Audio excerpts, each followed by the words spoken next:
Welcome to my YouTube channel Mission Librarian. So today's topic is Information Communication Technology and Automation. Means सूचना प्रौद्योगिकी और computer. मतलब कि जितना भी सूचना जो इंफॉर्मेशन टेक्नोलॉजी है और उसका कंप्यूटर से कैसे लिंक किया जाता है, किस प्रकार इंफॉर्मेशन टेक्नोलॉजी के द्वारा यूज़ की जाती है, किस प्रकार उसको और सक्षम बनाया जाता है, उसके लिए कौन कौन से आविष्कार हुए हैं और क्या क्या चीज़ें हुई हैं, उनके बारे में आज हम डिस्कस करने वाले हैं। So let's start. So here we are. So हमारा टॉपिक है information communication technology and library automation. Means सूचना प्रौद्योगिकी और कंप्यूटर का किस प्रकार इस्तेमाल किया जाता है लाइब्रेरी के ऑटोमेशन के लिए। स्टार्ट करते हैं कि कंप्यूटर एवं स्वचालित इलेक्ट्रॉनिक मशीन है जिसका उपयोग किया जाता है। मीन्स जो कंप्यूटर और जो इलेक्ट्रॉनिक मशीन होती हैं ऑटोमेटिक, उनका यूज़ किस लिए किया जाता है? गणित तथा तार्किक कार्यों के लिए। Means mathematical and logical work के लिए। सेकंड है कैलकुलेटर का जन्मदाता किसे माना जाता है? सो कैलकुलेटर का जन्मदाता कौन है? पास्कल। ये एक वन लाइनर की तरह है, इसमें सारे पॉइंट्स मैंने इंक्लूड किए हैं। सो आपको कहीं भी आपको सर्च नहीं करना पड़ेगा डिफरेंट बुक्स से। सो आपको यहीं सारी चीज़ें मिल जाएंगी। सो कहाँ थे हम? थर्ड पॉइंट पे। द प्रथम इलेक्ट्रॉनिक कंप्यूटर का नाम क्या था? ये क्वेश्चन बहुत बार पूछा गया है। आप कोई सा भी प्रैक्टिस सेट उठा के देख लीजिए, कोई सा भी आप क्वेश्चन पेपर उठा के देख लीजिए, आपको ये क्वेश्चन मिल ही जाएगा। तो सबसे फर्स्ट इलेक्ट्रॉनिक कंप्यूटर का नाम था ENIAC। फोर्थ है जो ENIAC है उसका निर्माण का श्रेय किसे जाता है? सो JP इकार्ड and John McClay. Fifth है कि सर्वप्रथम कौन सा कंप्यूटर व्यावसायिक रूप से उपलब्ध हुआ? मीन्स जो ट्रेड के लिए जो कंप्यूटर कौन सा उपलब्ध हुआ वो था UNIVAC। सो UNIVAC फर्स्ट है, उसका क्या नाम है? यूनिवर्सल ऑटोमेटिक कंप्यूटर, जिसका निर्माण कब किया गया था? 1951 में। इसका भी निर्माण किसने किया? JP इकार्ड और मैकले ने। अब 7th पॉइंट पे आ जाते हैं। ये क्वेश्चन बहुत ही इम्पोर्टेंट है, आप प्लीज़ से ध्यान से देखिएगा। और इसको मैंने बहुत ही एक सीरीज़ वाइज में डिस्ट्रीब्यूट किया है, सो आपको बहुत ही ईजिली समझ में आ जाए। सो कंप्यूटर के विकास से कितनी श्रेणियाँ हैं? मीन्स कंप्यूटर के जो विकास है उसमें कितनी सारी सीरीज़ आती हैं, कितनी सारी पीढ़ियाँ हैं? सो ये है 4। फर्स्ट जनरेशन क्या है? फर्स्ट जनरेशन में क्या यूज़ किया गया था? Vacuum tube. लैंग्वेज कौन सी थी? Assembly language. फर्स्ट जनरेशन की जो कैपेसिटी थी, मेमोरी कैपेसिटी, वो क्या थी? 1 KB। सेकंड जनरेशन में क्या यूज़ किया गया था? ट्रांजिस्टर। इसमें लैंग्वेज क्या यूज़ की गई थी? Machine language. और इसकी कैपेसिटी क्या थी? 100 KB। थर्ड जनरेशन में क्या है? Integrated circuit. इसमें कौन सी लैंग्वेज यूज़ की गई थी? High level language. और इसकी कैपेसिटी थी 1 MB। इसमें मैंने लिखा है, नहीं लिखा है, बट स्टिल इसकी कैपेसिटी है 1 MB। फोर्थ जनरेशन में क्या यूज़ किया जाता था? Large scale integration. इसमें कौन सी लैंग्वेज यूज़ की गई है? आर्टिफिशियल इंटेलिजेंस का यूज़ किया गया है। सो ये मोस्ट इम्पॉर्टेंट हैं जो कि आपको जनरेशन याद रखनी है कि किस जनरेशन में कौन सा चीज़ यूज़ की गई है, कौन सी लैंग्वेज यूज़ की गई है और उसकी मेमोरी कैपेसिटी कितनी है। ओके, आई होप ये आपको समझ में आया होगा। अब नेक्स्ट बात करते हैं 9th पॉइंट की। सो असेंबली लैंग्वेज का आविष्कार किसने किया था? ग्रेस हॉफर ने। जो थर्ड जनरेशन की हाई लैंग्वेज है उसमें कितनी सारी चीज़ें कंपोनेंट थे? सो बेसिक, कोबोल और फोर्टन। ये क्या है? हाई लेवल लैंग्वेज हैं, ठीक है। 11th है कि इंटीग्रेटेड सर्किट में सिलिकॉन चिप पर क्या एकीकृत किया गया था? मीन्स जो इंटीग्रेटेड सर्किट है उसकी सिलिकॉन चिप पर क्या है? तो वो है ट्रांजिस्टर्स। 12th पॉइंट है किस पीढ़ी के कंप्यूटर पर्सनल कंप्यूटर के रूप में उपलब्ध हुआ? मीन्स जो कौन सी जनरेशन है जिसमें पर्सनल कंप्यूटर का यूज़ किया गया था, तो दैट इज़ 4th जनरेशन। 13 है कंप्यूटर को उसके कारण तथा सिद्धांतों के आधार पर 3 वर्गों में विभाजित किया गया है। मीन्स जो कंप्यूटर है उसके वर्क के अकॉर्डिंग उसको 3 टाइप के कंप्यूटर में डिस्ट्रीब्यूट किया गया। First is digital computer, second is analogue computer and third is hybrid computer. अब बात करते हैं 14th पॉइंट की। जो डिजिटल कंप्यूटर है उसे कार्य के सिद्धांतों के आधार पर कितने भागों में विभाजित किया जा सकता है?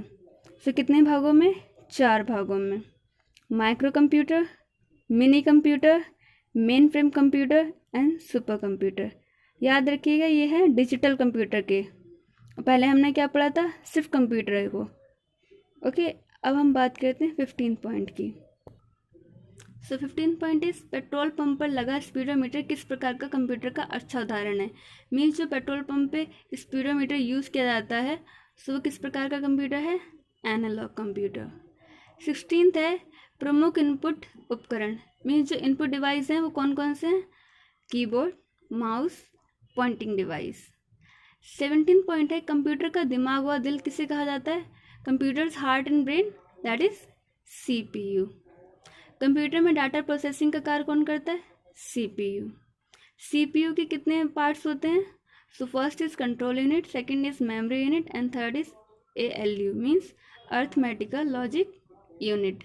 क्वेश्चन इसमें पूछ लेते हैं, आपको 2-3 ऑप्शन दे देंगे, उसमें पूछ लेंगे इसमें से कौन सा CPU का भाग है या नहीं है। So here we are. So first is control, second is memory and third is ALU। अब हम 18 पॉइंट की बात करते हैं। कंप्यूटर की अस्थायी मेमोरी क्या है? रैम। और स्थायी मेमोरी रोम। मीन्स जो परमानेंट मेमोरी है वो है रोम, जो परमानेंट नहीं है वो क्या है? रैम। अब 19th है रजिस्टरों अथवा अक्यूमुलेटर का समूह होता है, तो वो क्या होता है? ALU। अब आ जाते हैं भंडारण उपकरण, मीन्स स्टोरेज डिवाइसेस। सो जो 2 टाइप्स के होते हैं, internal storage devices and external storage devices. तो इंटरनल हो गए RAM and ROM and external storage devices are magnetic tape, magnetic disk and CD-ROM। Internal storage device मैंने बता दिया था, that is RAM and ROM. RAM is random access memory and ROM is read only memory. Next 21 point है software. Software are 3 types, system software, analog software and utility software. अब 22nd point है Microsoft corporation के जो founder हैं वो कौन है? Bill Gates. Microsoft disk operating system मतलब MS-DOS किसने किया था? माइक्रोसॉफ्ट कॉरपोरेशन ने। Microsoft disk operating system MS-DOS का उद्भव वर्ष क्या है? 1981। MS-DOS का विंडोज़ का नवीनतम संस्करण मतलब जो MS विंडोज़ है उनका सबसे न्यू एडिशन कौन सा है? विंडोज़ 10। 23rd पॉइंट है यूनिक्स ऑपरेटिंग सिस्टम का विकास किसने किया था? Means who is conceived Unix operating system, that is Ken Thompson. 24th point है यूनिक्स ऑपरेटिंग सिस्टम लैंग्वेज क्या है?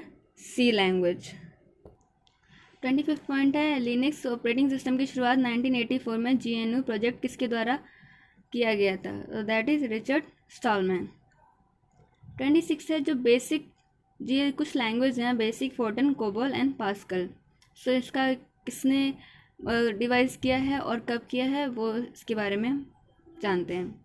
सो बेसिक जो लैंग्वेज है उसका किसने किया है? Doctor Don Kemeny and Thomas हुड्स ने। कब किया? 1963 से 1964 तक। नेक्स्ट लैंग्वेज है फोर्टन। फोर्टन का किसने किया आविष्कार? जॉन बेकर्स ने। कब? 1957 में। Third is COBOL. कोबोल का किसका है? ग्रेस मरे हॉपर। किसने कब किया है? 1959 में। पास्कल है निकोलस वर्थ। कब किया है? 1970 में। And next is 27 point. ये कुछ लैंग्वेज हैं और कुछ पॉइंट्स हैं। सो C लैंग्वेज किसने किया है? डेनिस रिस्टी ने। Java John McCarthy. Logo James Gosling. Prolog programming language in logic, तो ये किसने दिया? Seymour पेपर्ट।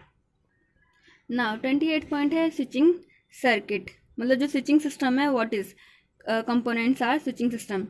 So first is circuit system, second is packet switching system and third is message switching system. ठीक है, जो सर्किट स्विचिंग सिस्टम है इसको use कहाँ किया जाता है? टेलीफोन में। ओके। 29 पॉइंट है कंप्यूटर की सूचनाओं को ध्वनि में पल्स में बदलता है, तो दैट इज़ मॉडम। मॉडम क्या करता है? मॉडल मॉड्यूलेटर का वर्क करता है। Third is ISDN। ISDN की फुल फॉर्म बहुत बार पूछी गई है, सो इसे प्लीज़ ध्यान से देखिए। सो ISDN क्या है? Integrated service digital network. 31 है CD-ROM। तो CD-ROM इसका आविष्कार कब किया था? 1985 में। CD-ROM एक तरह से क्या है? Storage device. अभी मैंने थोड़ी देर पहले ही बताया था, जो CD-ROM है वो है external storage device. Now 32 point, जो एनालिटिकल इंजन है वो किसने आविष्कार किया? उसका चार्ल्स बेबेज ने। 33 पॉइंट, ENIAC।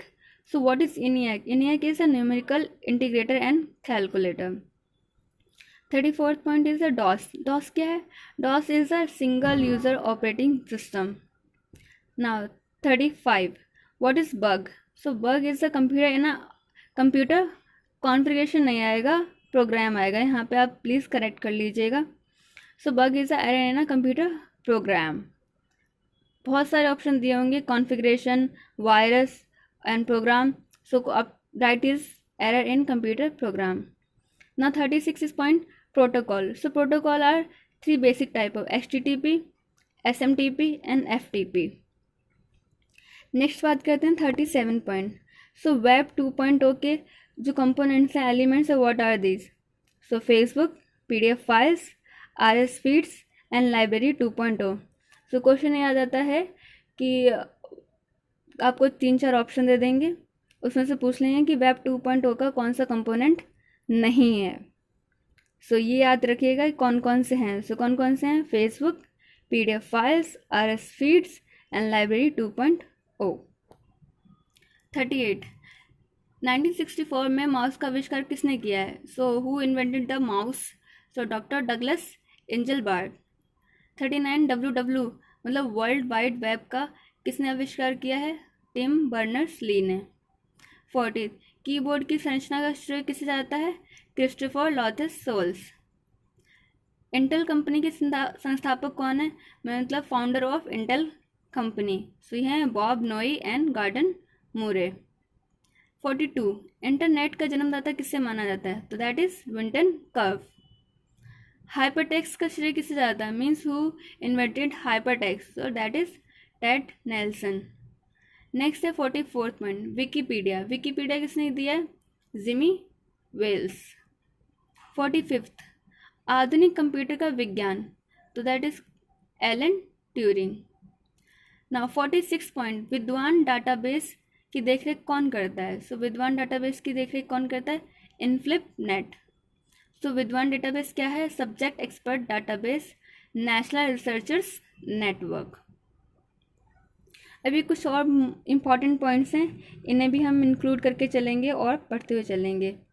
सो 47 में कि 2002 का में कौन कौन सी घटनाएं हुई थी, इसका क्वेश्चन बहुत बार आता है। सो आपको याद रखना है कि जो 2002 में FID का गठन हुआ था, स्लिप एंड निस्केर का निर्माण हुआ था।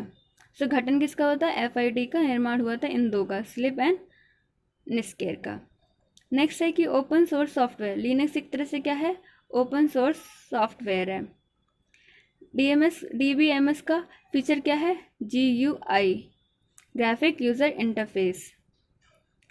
फिर नेक्स्ट क्वेश्चन है विच TQM मतलब कि total quality management techniques prescribe 80/20 rule. Means जो TQM टेक्निक है वो कौन सी इसको 80/20 को रूल को प्रिस्क्राइब करती है? That is Pareto analysis chart. Next important point है वॉर्म। वॉर्म क्या है? Recording once in a done is irreversible. Means WORM एक ऐसा स्टोरेज डिवाइस है जिसमें एक बार रिकॉर्ड करने के बाद वो इरिवर्सिबल हो जाएगी। एंड स्विचिंग सिस्टम तो मैंने आपको बता ही दिया है कि 3 टाइप्स के होते हैं, सर्किट, पैकेट एंड मैसेज। मैंने इस टॉपिक से रिलेटेड सारे पॉइंट्स को इंक्लूड किए। I hope you like my video. एक भी पॉइंट नहीं छोड़ा है, फिर भी स्टिल आपको कोई लगता है कि इसमें कोई भी पॉइंट छूट गया जिसको मैंने इंक्लूड नहीं किया, please let me know in the comment section. And thank you so much for watching my video. Hope you guys all well. And आप अपनी तैयारी में लगे रहिए, पेपर नेक्स्ट मंथ ही है। So thank you and be please subscribe and share and please be with me and मिलते हैं नेक्स्ट वीडियो में। Thank you.